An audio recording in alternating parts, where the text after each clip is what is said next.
देखिए अपन दूरी और विस्थापन की अपन चर्चाएं कर चुके थे। दूरी विस्थापन में अंतर भी जान लिया, दूरी और विस्थापन के कॉन्सेप्ट को भी अपन ने अच्छे से इसमें समझ लिया था। अब अपन समझेंगे इसके अंदर चाल और वेग। चाल और वेग के जो मान हैं उनमें अपन तुलना भी करेंगे। जिस तरह से अपन ने दूरी और विस्थापन को कंपेयर किया, ठीक उसी प्रकार से इसको भी अपन कंपेयर करेंगे। तो सबसे पहले अपन इसमें पढ़ने जा रहे हैं वो है चाल। चाल या स्पीड, ये होती क्या है? वस्तु द्वारा इकाई समय में तय की गई जो दूरी होती है उसे ही अपन क्या कहते हैं? चाल कहते हैं। वस्तु द्वारा इकाई समय में तय की गई दूरी। तो अपन इस तरह से अपन कह सकते हैं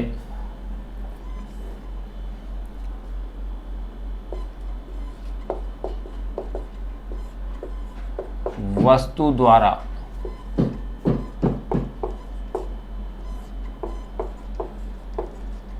इकाई समय में तय की गई दूरी।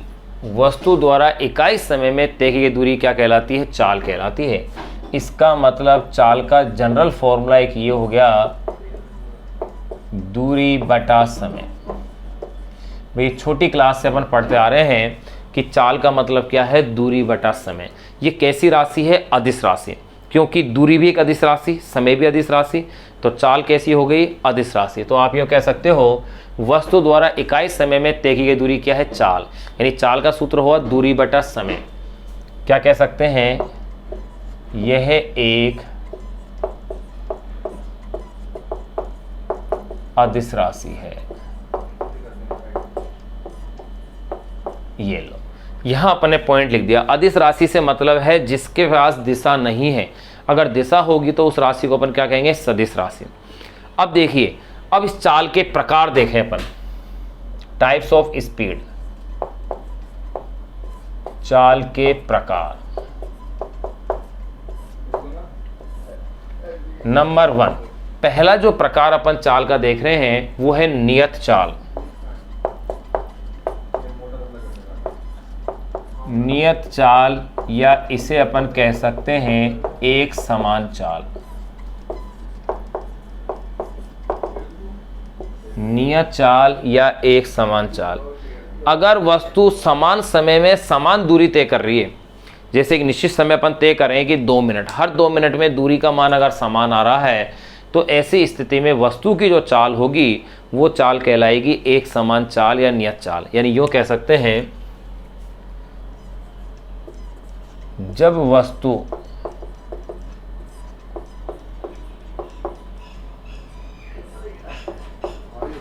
समान समय में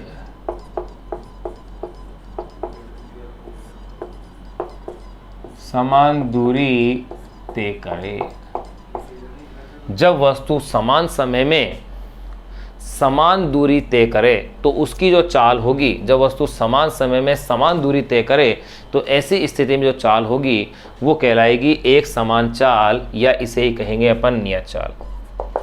नंबर 2, परिवर्तित चाल या असमान चाल। परिवर्तित चाल या इसे आप कह दीजिए असमान चाल। परिवर्तित चाल या असमान चाल होती क्या है? जब वस्तु भिन्न समय में समान दूरी तय करे। क्या कह रहा हूं मैं? भिन्न समय में समान दूरी तय करे, अथवा यूं कह सकते हैं समान समय में भिन्न दूरी तय करे। यानी कोई भी एक अगर भिन्न हो रहा है, अथवा यूं कह दें भिन्न भिन्न समय में भिन्न भिन्न दूरी तय करे। यानी कि समय भिन्न हो, दूरी भिन्न हो, अथवा दोनों ही भिन्न हो, तो चाल सदैव कैसी कहलाएगी? असमान चाल, नॉन यूनिफॉर्म स्पीड कहलाएगी वो। यानी असमान चाल हो जाएगी, या उसी चाल को कह सकते हैं अपन परिवर्तित चाल। यानी कि यूं कह दो आप, जब वस्तु समान समय में भिन्न दूरी तय करे।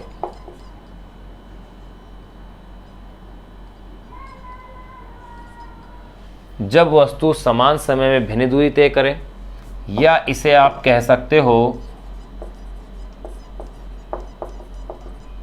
जब वस्तु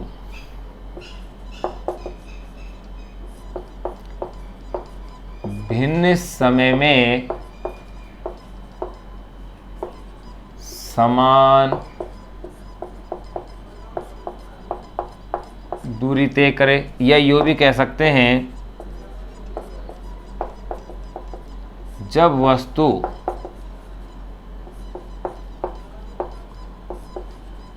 भिन्न समय में भिन्न दूरी तय करें। अगर ये तीनों स्थितियां अपने पास आती है तो अपन यूँ कह सकते हैं कि वस्तु असमान चाल से क्या है, गतिमान है। जब वस्तु समान समय में भिन्न दूरी तय करे,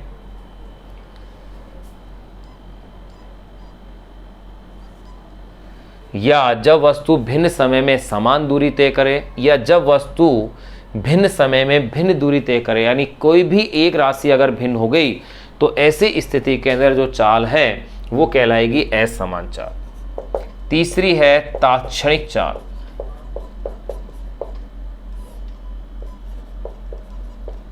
तात्क्षणिक चाल, देखो नाम में ही काम छुपा हुआ है इसका। तात्क्षणिक चाल यानी किसी क्षण पर जो वस्तु की चाल होगी, किसी भी इंस्टेंट टाइम, किसी भी क्षण पर जो वस्तु की चाल होती है उसे ही कहा जाता है तात्क्षणिक चाल। किसी क्षण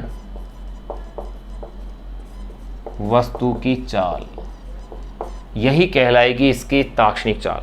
चौथा और लास्ट जो टाइप है वो है औसत चाल, एवरेज स्पीड। अब इसी को अपन को मेनली अपन को पढ़ना है, और ये जो औसत चाल वाला जो टॉपिक है इसी पर आंकिक प्रश्न हैं जिनको कि अपन हल करेंगे। यानी जो न्यूमेरिकल्स हैं वो मोस्टली इस औसत चाल पर ही आधारित है जिनको कि अपन क्या करेंगे, हल करेंगे। तो देखिएगा औसत चाल है क्या। औसत चाल होती है वस्तु द्वारा तय की गई कुल दूरी और उस दूरी को तय करने में लगे जो कुल समय है उस समय के मान को कहा जाता है औसत चाल। वस्तु द्वारा तय की गई कुल दूरी और उस दूरी को तय करने में लगे कुल समय का अनुपात। तो अपन यो कह सकते हैं वस्तु द्वारा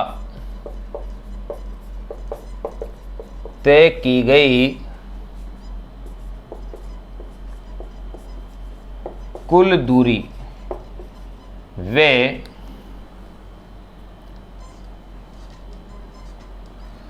वस्तु द्वारा तय की गई कुल दूरी वे उस दूरी को तय करने में, वस्तु द्वारा तय की गई कुल दूरी वे उस दूरी को तय करने में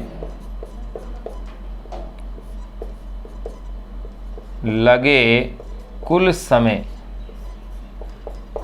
का अनुपात।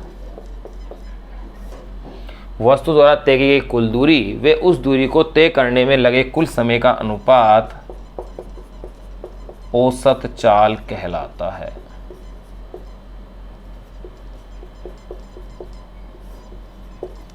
अतः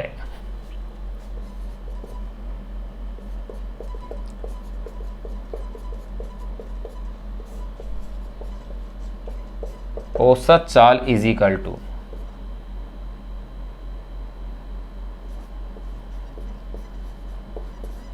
कुल दूरी बटे में कुल समय। भाई यही इसका एक सामान्य सूत्र बन गया कि कुल दूरी बटा कुल समय, यानी वस्तु द्वारा तय की गई कुल दूरी और उस दूरी को तय करने में लगे कुल समय का जो अनुपात है उस अनुपात को ही अपन क्या कहते हैं, औसत चाल कहते हैं। अब इस औसत चाल के फॉर्मूले को अपन मॉडिफाइड करेंगे अकॉर्डिंग टू न्यूमेरिकल कि कैसे कैसे क्वेश्चंस इस पर बन सकते हैं, उनको अपन अब चेक करते हैं।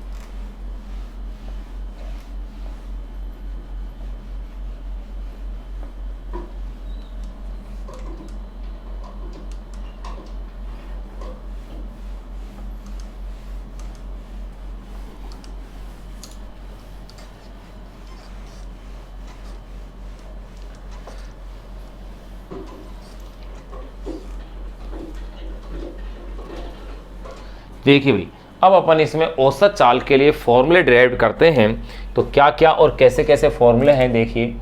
औसत चाल को मैं लिख देता हूं वी एवरेज। अदिश राशि है इसलिए ऊपर सदिश का निशान तो आएगा नहीं। तो औसत चाल कुल दूरी, मैंने मान ली दूरी d1 plus d2 dash dash कहाँ तक है, ये dn तक है। अब इस दूरी को तय करने में लगा कुल समय, तो कुल समय हो जाएगा t1 plus t2 plus t3। तो देखिए कुल समय t1 plus t2 plus dash dash plus tn, ये अपने पास आ गया है औसत चाल। ये एक जनरल फॉर्मूला हो गया है।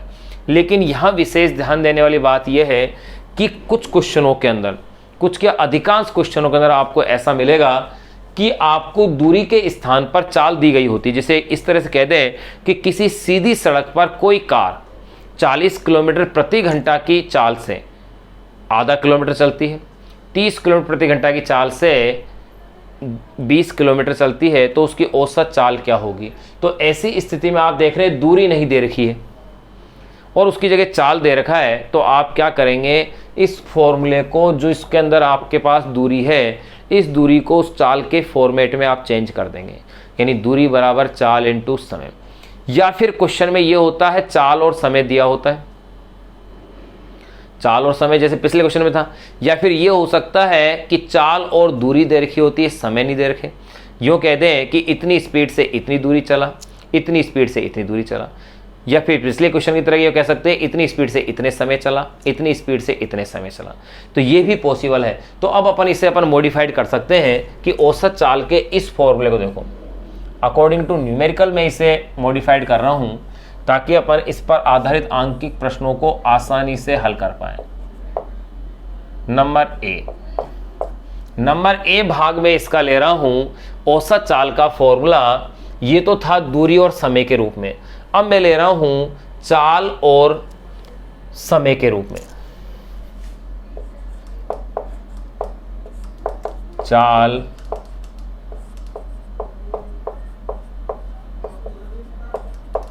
समय के रूप में। और यहां इधर अगर मैं बात करता हूं तो देखिए नंबर बी, यहां फिर मैं ले लेता हूं चाल और दूरी के रूप में।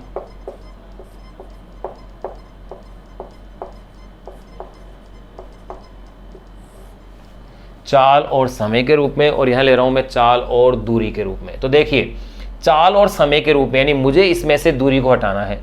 तो देखो मैं क्या जानता हूं कि दूरी इज इक्वल टू होता है चाल इंटू समय।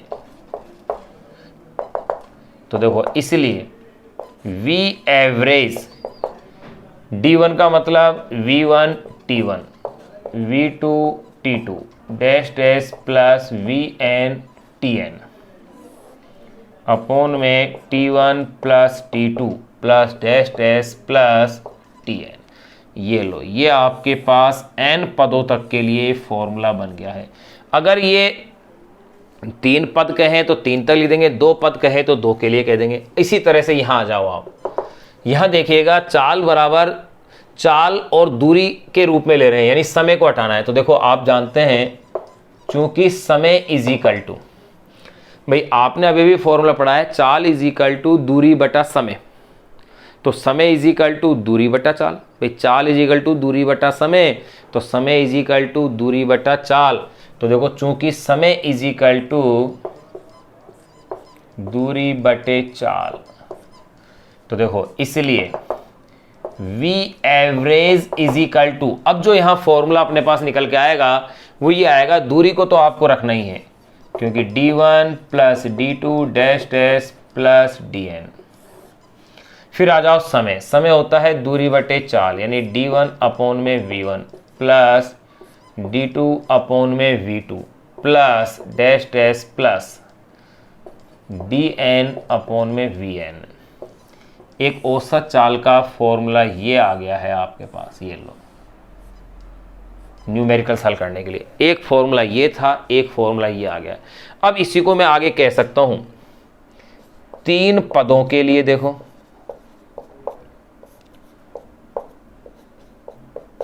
अगर ये फॉर्मूला 3 पद के लिए लिखना है तो देखो V average is equal to V1 T1 plus V2 T2 plus V3 T3 upon में T1 plus T2 plus T3। इसी तरह से अगर इधर मैं इस फॉर्मूले को भी लिखना चाहूं तो देखो 3 पदों के लिए ये कैसा बन जाएगा, 3 पदों के लिए यानी कि 3 स्टेप्स के लिए। तो 3 पदों के लिए ये हो जाएगा V average is equal to D1 plus D2 plus D3 upon में D1 अपॉन में V1 D2 अपॉन में V2 dash dash plus DN बटे में VN।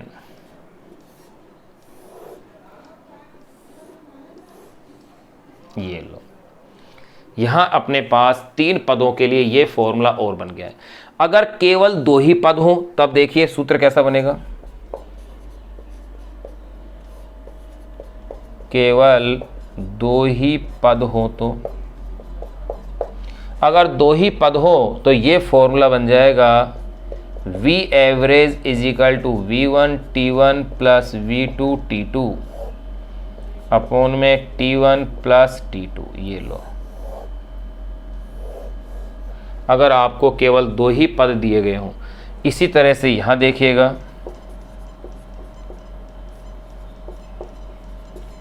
केवल 2 ही पद हो तो अगर आपको केवल 2 ही स्टेप्स दे रखी हो तब फॉर्मूला किस रूप में बनेगा। देखो केवल 2 ही है तब इसे लिखा जा सकता है V average is equal to D1 plus D2 upon में D1 अपॉन में V1 प्लस D2 अपॉन में V2। इस तरह से भी ये फॉर्मूले आ गए हैं। तो औसत चाल को अपन ने इस तरह से मॉडिफाइड कर दिया है अकॉर्डिंग टू न्यूमेरिकल कि अपन उसे किस तरह से चेंज कर सकते हैं। देखिए फाइनल फॉर्मूला ये था मेन फॉर्मूला। इस मेन फॉर्मूले को मैंने चाल और समय के रूप में लिख दिया, फिर इसी को मैंने चाल और दूरी के रूप में लिख दिया। अब यहाँ अपन और आगे की स्टेप्स को और बढ़ाते हैं। यहाँ तक आप इसे नोट कीजिए, स्क्रीनशॉट लीजिए इसका, फिर आगे अपन इसी में और आगे बढ़ते हैं। देखो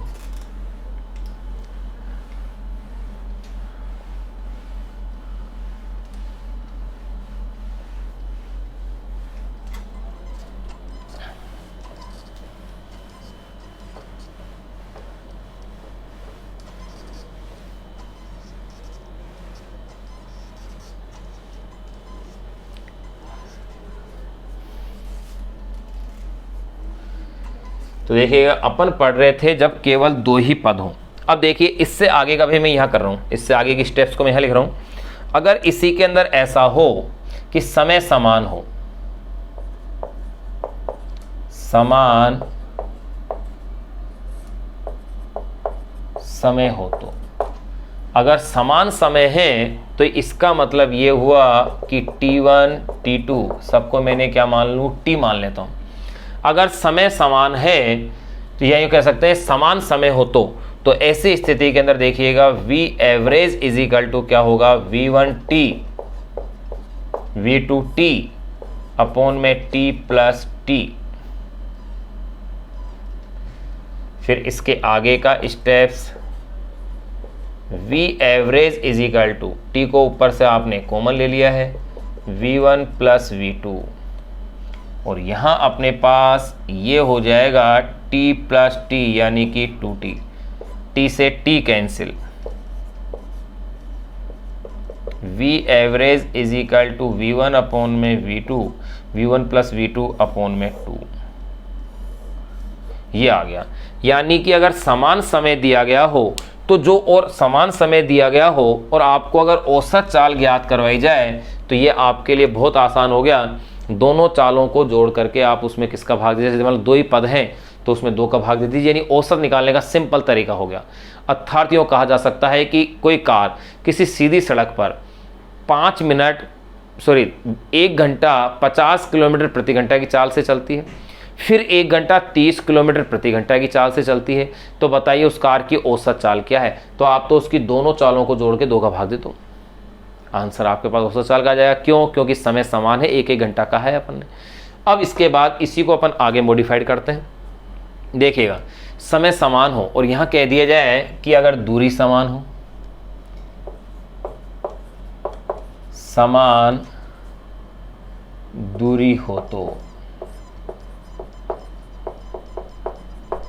समान दूरी हो तो, अगर दूरी समान है तो देखिएगा d1 is equal to d2 is equal to क्या हो, d हो।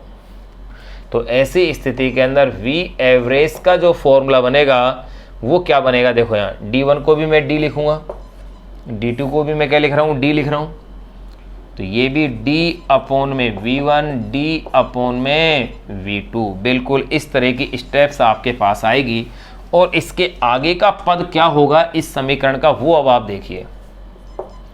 यहाँ ये हो गया है 2d, यहाँ आपने d को क्या ले लिया है, कॉमन ले लिया है। d को अगर आपने यहाँ कॉमन ले लिया तो ये हो गया है 1 अपॉन में v1 प्लस 1 अपॉन में v2, d से d कैंसिल, तो ये हो गया है 2 अपॉन में, फिर देखो एलसीएम ले लीजिए v1 v2, तो ये हो गया है v2 प्लस v1, या इसी को लिखा जा सकता है v average is equal to 2v1 v2, 2v1 v2 upon में v1 प्लस v2, ये लीजिए। तो यहाँ ये स्पष्ट हो जाता है कि अगर समय समान दे रखा हो तो औसत चाल के लिए ये फॉर्मूला अप्लाई हो जाएगा, और अगर दूरी समान दे रखी हो तो औसत चाल के लिए ये फॉर्मूला अपने पास क्या होगा, अप्लाई हो जाएगा। यहाँ अपन ने चाल और चाल के प्रकार जान लिए हैं, अब अपन जानेंगे वेग और वेग के प्रकार। जो डिफरेंस या जो अंतर दूरी और विस्थापन में थे वही डिफरेंस चाल और वेग के अंतर्गत आएंगे। देखिएगा कैसे, पहले अपन वेग को और पढ़ लें। आप इसे नोट कीजिए या इसका स्क्रीनशॉट ले लें, और ये फॉर्मूले जो मैंने ब्रैकेट में बंद किए हैं इनको आप डायरेक्ट इसको याद रखें।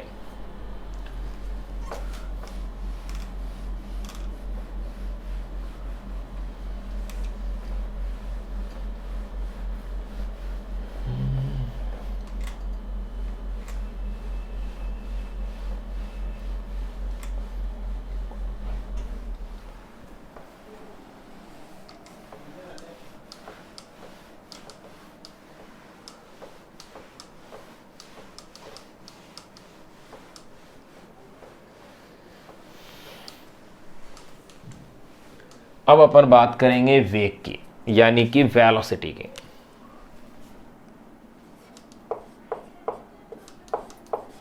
वेग या वेलोसिटी, देखो वेग है क्या, इकाई समय में तय किया गया विस्थापन, यानी कि चाल वाले फॉर्मूले के अंदर आपको क्या करना है, दूरी की जगह विस्थापन शब्द का प्रयोग करना है, और अदिश की जगह कैसी राशि बन जाएगी, ये सदिश बन जाएगी।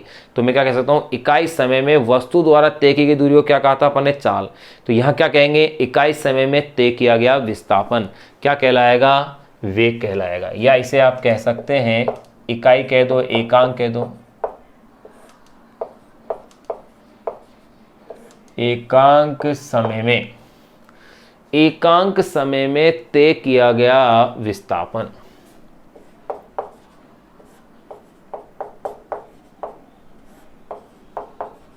तय किया गया विस्थापन, एकांक समय में तय किया गया विस्थापन ही क्या कहलाता है, वेग कहलाता है। यानी कि वेग बराबर फॉर्मूला हो गया है विस्थापन बटे समय, और ये कैसी राशि है, सदिश राशि है।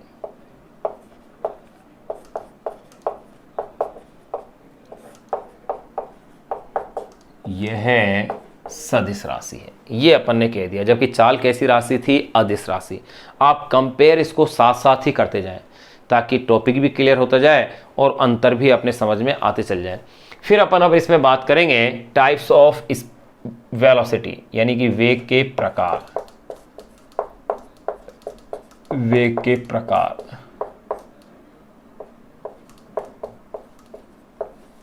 टाइप्स ऑफ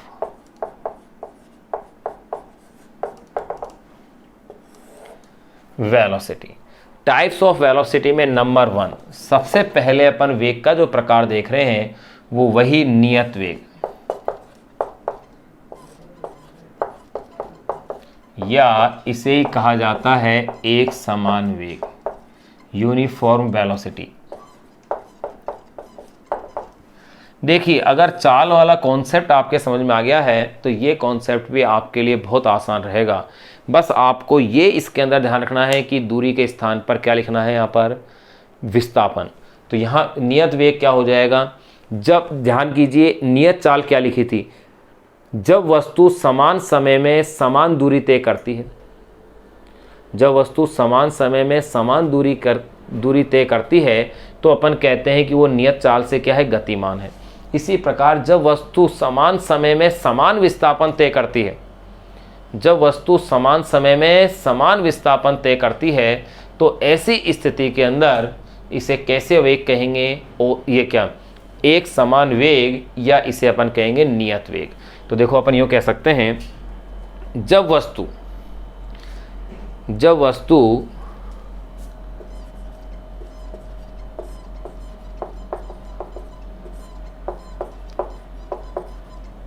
समान समय में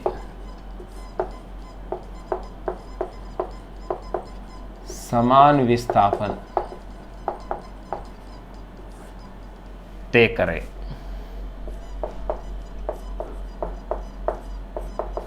जब वस्तु समान समय में अगर समान विस्थापन तय करती है तो वस्तु नियत वेग से गतिमान कहलाती है। बड़ी डेफिनेशन बन जाती है। तो अपन शॉर्ट में एक ही लाइन लिख दिया कि समान समय में समान विस्थापन तय करें, यानी अपन कहें पूरी लैंग्वेज में कहें तो ये कह सकते हैं, जब वस्तु समान समय में समान विस्थापन तय करती है तो वस्तु एक समान वेग से या नियत वेग से गतिमान कहलाती है। अब देखिएगा नंबर 2,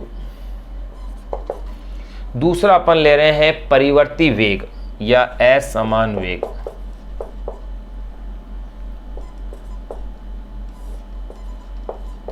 परिवर्ती वेग या इसे ही अपन कहते हैं असमान वेग। देखिए भाई, यहां ध्यान दीजिएगा, जब वस्तु समान समय में भिन्न विस्थापन तय करे, क्या क्या स्थितियां संभव है इसके लिए, जब वस्तु समान समय में भिन्न विस्थापन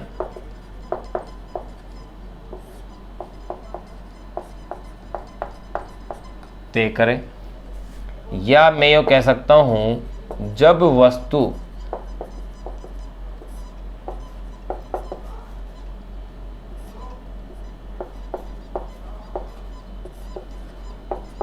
भिन्न समय में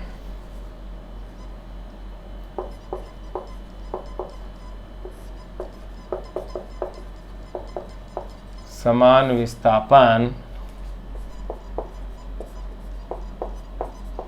तय करे, या यूं कह सकता हूं जब वस्तु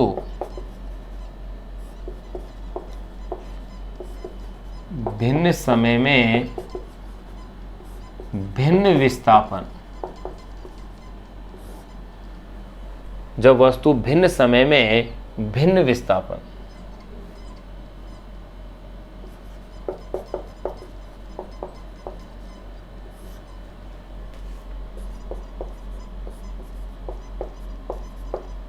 तय करे। अगर ये तीनों स्थितियां आ जाती हैं तो वस्तु असमान वेग से क्या कहलाएगी, गतिमान कहलाएगी। नंबर 3, अगर अपन बात करें तात्क्षणिक वेग,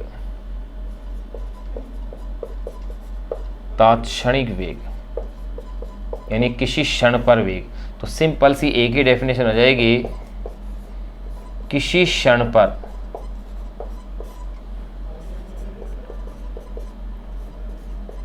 वस्तु का वेग, यही कहलाता है तात्क्षणिक वेग।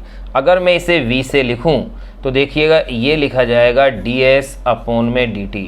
अब यहाँ d अपॉन में dt यानी विस्थापन में परिवर्तन की दर हो गई, एस क्या था विस्थापन, और समय के सापेक्ष उसमें क्या आ रही है परिवर्तन की दर, यानी ds अपॉन में dt, और यही कहलाता है इसका अवकलन रूप भी आता है।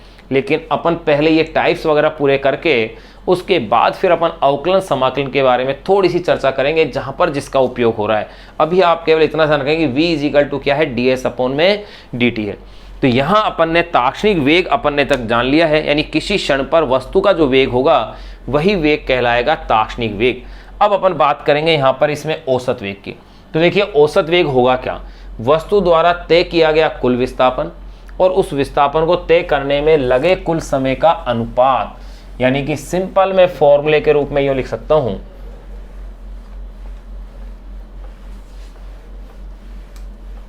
देखिए भाई मैंने कहां तक लिख दिए, 3 टाइप्स लिख दिए हैं, नंबर 4 और लास्ट औसत वेग। औसत वेग, तो औसत वेग के लिए अपन क्या कहेंगे, वस्तु द्वारा तय किए गए कुल विस्थापन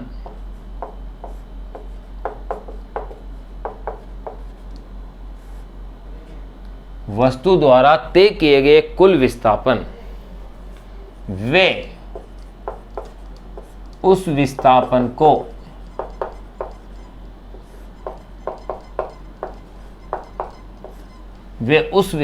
को पूरा करने में लगे कुल समय के अनुपात को, किसी क्या लिखा मैंने, वस्तु द्वारा तय किए गए कुल विस्थापन वे उस विस्थापन को पूरा करने में लगे कुल समय के अनुपात को औसत वेग कहते हैं। इसका मतलब औसत वेग का फॉर्मूला क्या आ गया वो देखिए,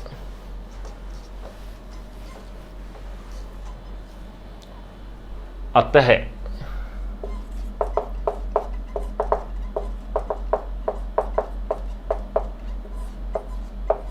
औसत वेग इज इक्वल टू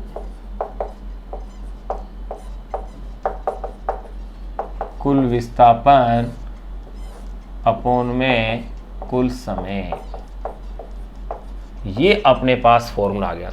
तो देखिए आपने चाल और वेग दोनों की बातें अपन ने कर ली हैं। तो औसत वेग मैंने किसे क्या कहा, कुल विस्थापन बटे कुल समय का जो अनुपात था इसे अपन ने औसत वेग कहा। इसी तरह से कुल दूरी और कुल जो समय का अनुपात था उसे अपन ने क्या कहा था, औसत चाल कहा था।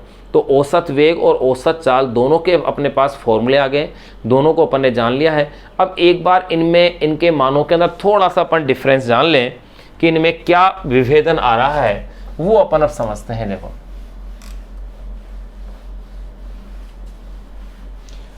फिर उस विभेदन के पश्चात फिर अपन इस पर आधारित जो आंकिक प्रश्न है उनको अपन सोल्व करेंगे।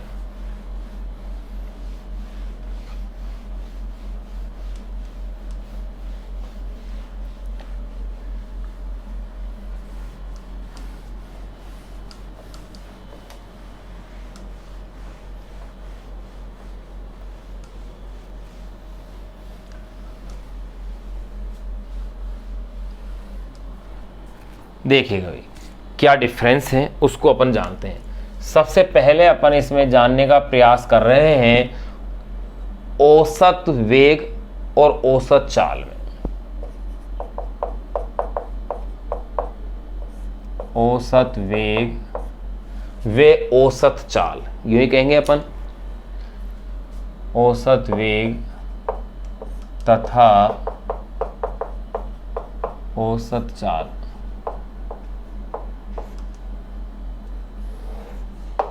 देखिए औसत वेग और औसत चाल में से कौन ज़्यादा होगा, अगर कंपेयर कर रहे हैं, अगर परिमाण की अपन बात करें तो भैया जैसे आप दूरी और विस्थापन को लेकर चलें, आपको पता है दूरी का मान सदैव विस्थापन से अधिक होता है, या यूँ कह सकते हैं विस्थापन का मान सदैव दूरी से क्या होता है, कम होता है। अथवा यूँ कहा जा सकता है कि विस्थापन का अधिकतम मान ही दूरी के बराबर हो सकता है। लेकिन दूरी से ज़्यादा कभी भी नहीं होगा। अगर समय अंतराल समान दिया हुआ है और अगर उसी के लिए अगर चाल और वेग के औसत मानों की अगर तुलना की जाए तो औसत चाल का मान सदैव औसत वेग से क्या होगा, अधिक होगा। तो पहला पॉइंट तो अपन इसमें यही लिख सकते हैं। कैसे लिख सकते हैं? अपन जानते हैं किसी दिए गए समय अंतराल के लिए, यही भी कह सकते हैं चूंकि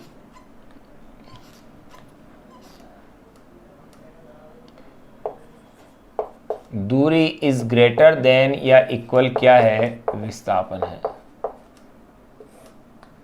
दूरी इज ग्रेटर देन या इक्वल विस्थापन। इसलिए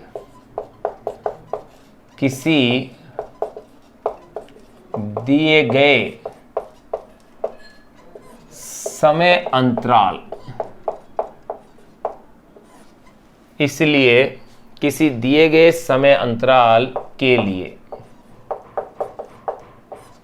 इसलिए किसी दिए गए समय अंतराल के लिए अगर मैं बात करूं कि औसत जो चाल है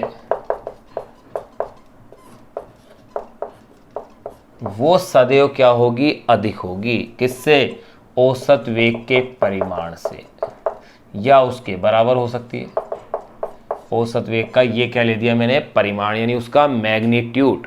तो देखिए भाई, नंबर 1, नंबर 2, दो डिफरेंस अपन जान चुके हैं।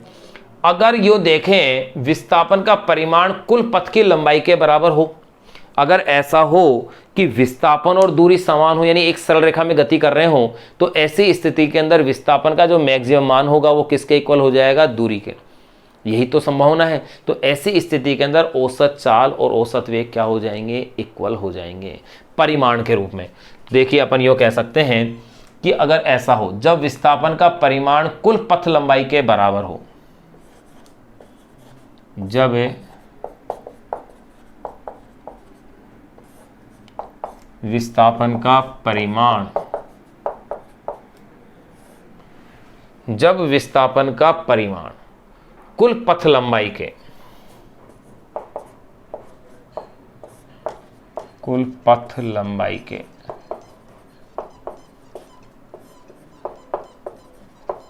कुल पथ लंबाई के बराबर हो, तो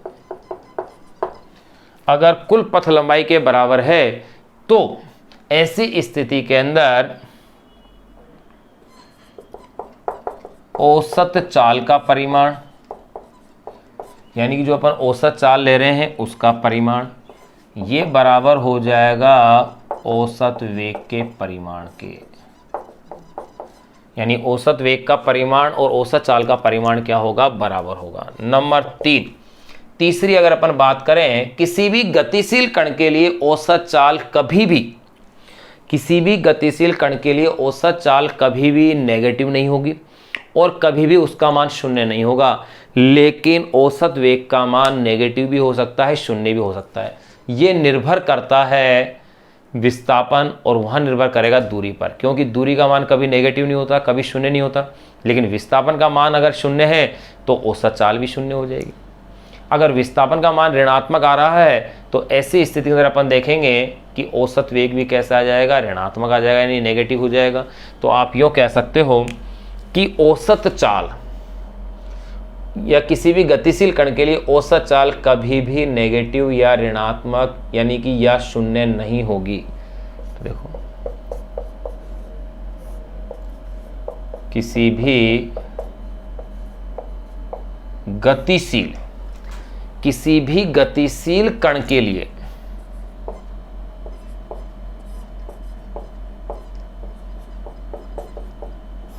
किसी भी गतिशील कण के लिए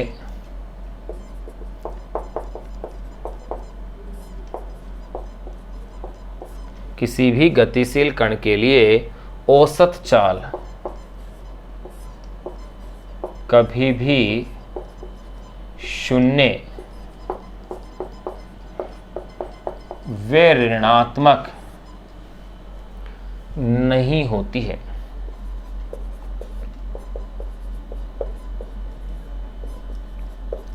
किसी भी गतिशील कण के लिए औसत चाल कभी भी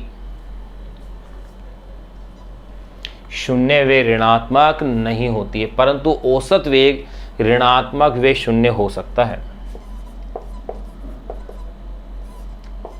परंतु औसत वेग ऋणात्मक वे शून्य हो सकता है। और एक डिफरेंस तो आप वैसे भी ध्यान रखेंगे कि वेग कैसी राशि है, सदिश है, जबकि चाल कैसी राशि है, अदिश राशि है। तो चाल और वेग का ये अंतर आप ध्यान रखना कि एक अदिश है, एक दूसरा क्या है, सदिश है। उसे लिख तो नहीं रहा मैं, वैसे ही बता रहा हूं मैं आपको। नंबर 4 अगर अपन देखें, नंबर 4, गतिशील कण अपनी प्रारंभिक स्थिति में आ जाता है। जब भी कोई गतिशील अपनी प्रारंभिक स्थिति में आ जाता है तो उसका औसत वेग क्या होगा, शून्य होगा, क्योंकि विस्थापन शून्य हो गया। लेकिन औसत चाल शून्य नहीं होगी, तो अपन यो कह सकते हैं, यानी उसका मान सदैव क्या होगा, 1 से अधिक ही होगा। जब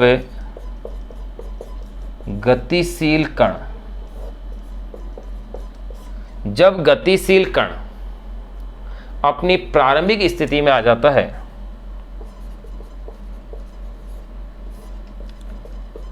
कण अपनी प्रारंभिक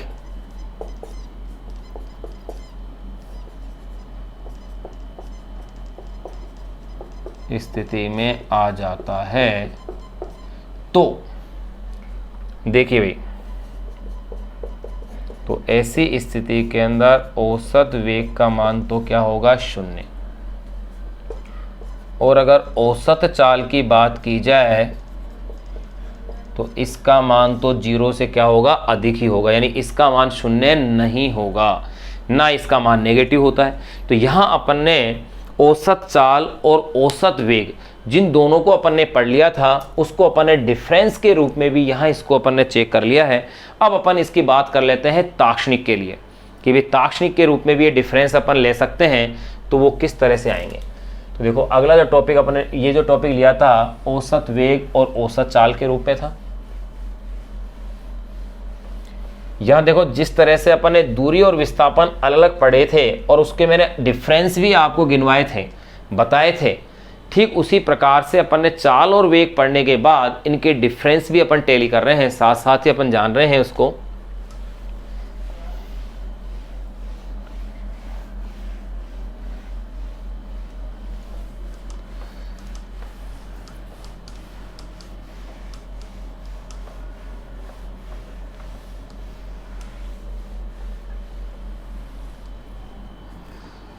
देखिएगा भाई, अब अपन इसमें जान लेते हैं ताक्षणिक वेग एवं चाल।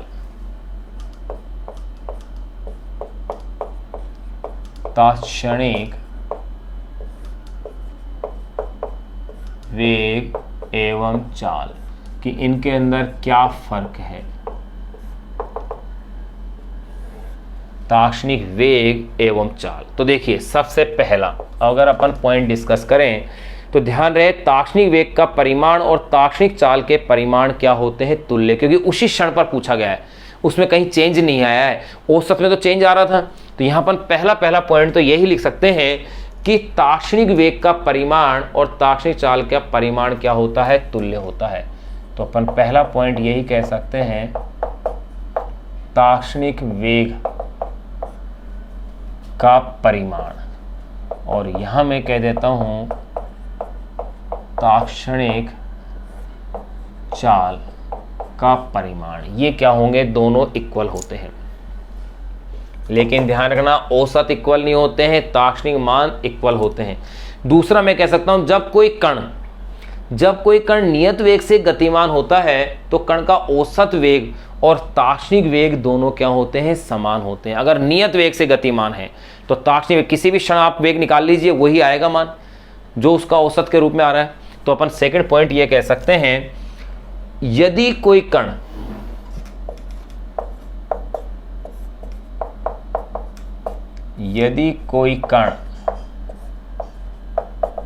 नियत वेग से, यदि कोई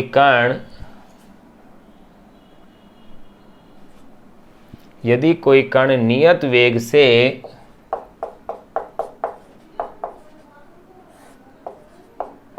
गतिमान हो तो, अगर कण नियत वेग से अगर गतिमान है तो कण का औसत वेग और ताक्षणिक वेग समान होंगे। गतिमान हो तो कण का औसत वेग, यदि कोई कण नियत वेग से गतिमान हो तो कण का औसत वेग उसके ताक्षणिक वेग के समान होता है। तो कण का औसत वेग ताक्षणिक वेग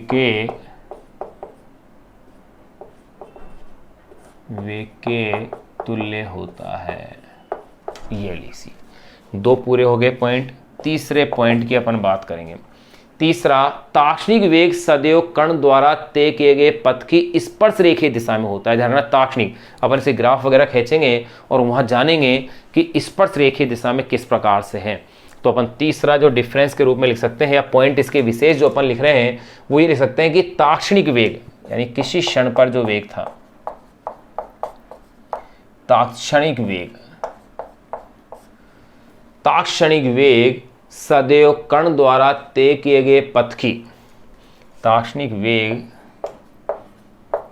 सदैव कण द्वारा तय किए गए पथ की। क्या लिखा मैंने? ताक्षणिक वेग सदैव कण द्वारा तय किए गए पथ की स्पर्श रेखीय दिशा में होता है। तय किए गए पथ की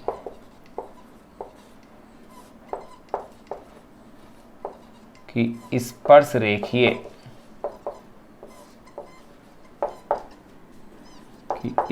रेखीय दिशा में होता है। नंबर 4 और जो लास्ट अपन अब जान रहे हैं वो ये है कि ऐसा भी संभव है क्या ऐसा पॉसिबल है कि किसी कण का ताक्षणिक चाल तो नियत हो लेकिन ताक्षणिक वेग उसका परिवर्तित हो रहा हो? क्या ऐसा संभव है? यानी किसी कण की ताक्षणिक जो चाल है वो तो नियत हो, ताक्षणिक चाल का मान तो क्या हो, नियत रहे, लेकिन ताक्षणिक वेग उसका परिवर्तित हो रहा हो। क्या ऐसा संभव है? बिल्कुल संभव है। और ऐसा संभव का एग्जाम्पल है इजी वृत्ताकार पथ पर गति। देखो, जब ये वृत्तीय पथ पर गति होती है तो आप देखना ये v यानी प्रति क्षण, भाई वेग का मान तो वही बना रहे लेकिन प्रति क्षण अपन क्या देख रहे हैं, इसकी दिशा बदल रही है वेग की। प्रति क्षण अगर वेग की दिशा में परिवर्तन आ रहा है और वेग सदिश राशि है, दिशा परिवर्तित होने पर भी वेग कैसा हो जाएगा? असमान। तो यानी चाल तो यानी उसका परिमाण तो समान है वेग का, कि एक नियत चाल से वो चक्कर लगा रहा है एक वृत्ताकार पथ के अंदर, परंतु उसकी दिशा निरंतर क्या हो रही है? परिवर्तित हो रही है प्रति क्षण। अर्थात यो कहा जा सकता है कि किसी भी कण के लिए किसी कण की ताक्षणिक चाल तो नियत हो सकती है, परंतु ताक्षणिक वेग क्या होगा? परिवर्तित होगा। तो अपन यो कह सकते हैं चौथे पॉइंट के रूप में, या अपन यो कह सकते हैं वृत्तीय कण की एक समान वृत्तीय गति, किसी कण की अगर एक समान वृत्तीय गति हो रही हो तो देखो यो कह दें अपन किसी कण की एक समान वृत्तीय गति में, किसी कण की एक समान वृत्तीय गति के अंदर होता क्या है कि ताक्षणिक चाल तो नियत होती है, गति में ताक्षणिक चाल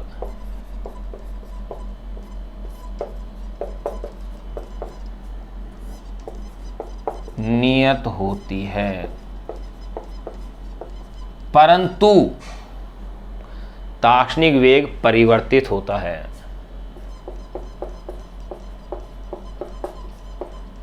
परंतु ताक्षणिक वेग